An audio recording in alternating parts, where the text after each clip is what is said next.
In front of me is Motorola Moto G13, and today I would like to show you how you can clean storage of this Motorola.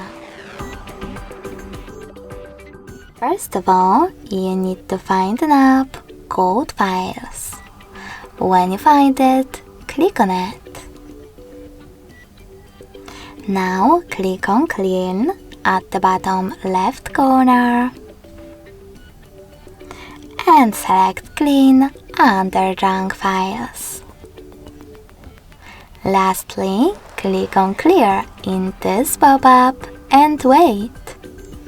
As you can see, after a couple of seconds, storage of my Motorola was successfully cleaned.